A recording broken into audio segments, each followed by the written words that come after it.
Good morning. You listen to FloorDaily.net, and I'm Kemp Harr. I'm in Orlando, Florida, at the NAFCD meeting, the National Association of Floorcovering Distributors, and I'm with Torrey Jaeckle, who's the president-elect. Torrey, how you doing? Good. Thanks, Kemp. Let's talk first, before we get into the meeting, a little bit about your background.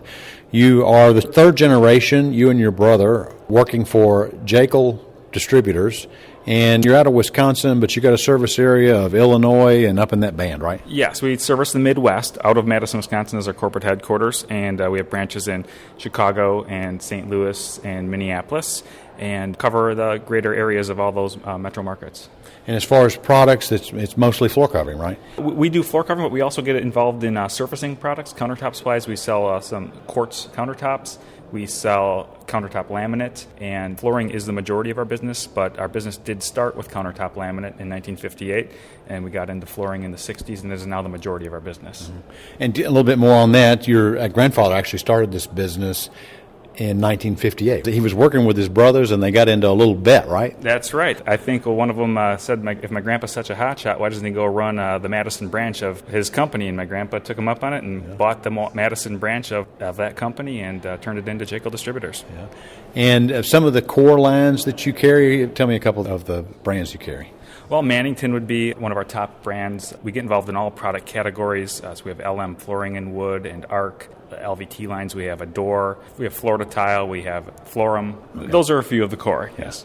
Okay, let's move to the meeting. You are, as I said, president-elect, which means you take over this organization after this meeting, right? That is correct, 30 days after the close of the meeting. And what motivated you to get involved and to actually run for this position? Well, I've been in the industry since I was a child. I was doing different jobs, gluing up sample boards since I was in grade school for my dad's company. Worked there through high school, college, and came in right out of college. So I've been coming to these conventions since I was out of college in 1996, and was always the youngest one here, being in my early 20s.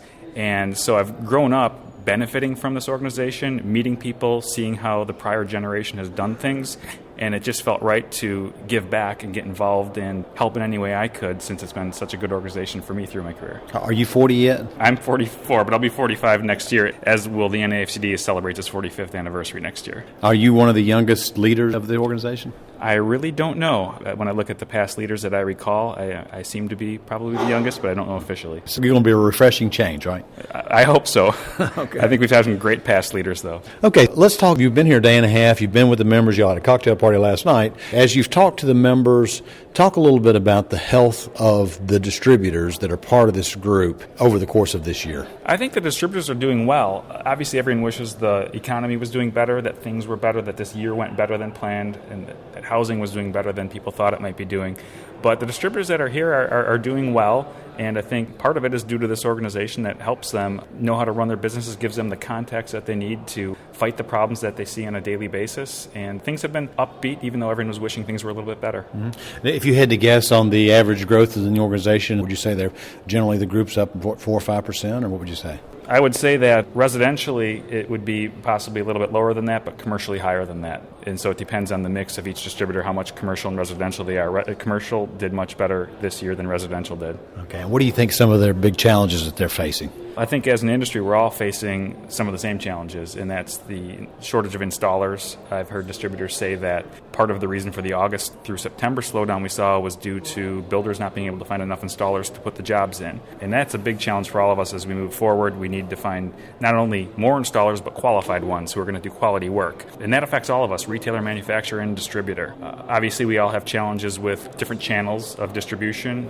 We all fight Home Depot, Lowe's, that are battling the independent retailer, which hurts distribution as well. And those are some of the big challenges. Mm-hmm. Okay. As we look at next year, a similar question, the health of this group and what their outlook is for next year, what do you think they feel like 2016 is going to bring? I'd like to talk to some more people. We had the Cleveland research session this morning, and there was some good news in there and some bad news in there, and I'd like to see how people's opinions have changed after that. Tomorrow morning we'll get another economic forecast from Institute for Trends Research, and it'll be interesting to see what people think after that. I think people are hopeful and hoping for a better year than this year. Yeah. All right, let's talk about this meeting, just the specifics of it. You had a cocktail party last night, you've had roundtables, you're having a trade show tonight, and you've had some really good speakers. This opening session today was a real creative musician. Talk about that. Yeah, that was Mike Rayburn, and he did a really good job. He had a very simple message, but he did it in a creative and entertaining way, and it's an important message, and he was asking us all to envision asking the question, what if? What if we could do things, and to kind of step outside our box and set some audacious goals and try to achieve those things. And his theory is if you set audacious goals, the universe will come to your aid and help you achieve them. So it was a positive and uplifting message, which I think everyone enjoyed. And you've also had a session which, of all the trips that I'm going on, everybody's covering this area right now, and I think it's important. It's around finding, hiring, recruiting, keeping employees. So that's a topic that on a lot of people's minds, right? Yes, that's a challenge for all of us. We saw in Mark Herbeck's Cleveland Research report earlier today that many distributors are in a hiring process right now, but over half of them are having trouble finding good candidates. And that's a real challenge for all of us. And so the session on HR today certainly could help us identify the right candidates, hire the right people. One of the worst things we can do is hire the wrong people, because that's expensive for all of us, and we need to catch those things on the front end so we're getting the right people in the door. Mm-hmm. Is it a coincidence that the NAFCD is meeting in Orlando at the same time as the Surfaces East show? It's a coincidence on our part, yes. We had planned our convention and then just subsequently found out that convention was being hosted at the same time. And how does this meeting compare with past from either a size or energy level? Well, I don't have the numbers in front of me, but it is good attendance this year compared to prior years. And the energy is good. People like Orlando. It's a great hotel. We were here, I think, 3 or 4 years ago, and people liked it so much that's why we came back here. It's a good location, good hotel. This president's role that you'll play starting in 30 days is a one-year role. Are there any specific things that you hope to accomplish in that year? Well, I'm hoping to focus on growing our membership base. We have grown our distributor membership base. The manufacturer portion has shrunk a little bit, but that part tends to ebb and flow a little bit as manufacturers come and go with the organization. But I'd like to make sure that we're providing value to both distributors and manufacturers and growing that. The strength comes from our diversity in our numbers. So we want distributors of all size, and with the dissolution of the Fiona Group recently, we're hoping that we can get a lot of those distributors that were members of that organization to come in here and join us. Mm-hmm. Okay, great. Well, it's good to talk to you, Torrey. Again, been talking to Torrey Jaeckle, who is Vice President at Jaeckle Distributors and also the President-elect of the NAFCD. And you've been listening to Kemp Harr and FloorDaily.net.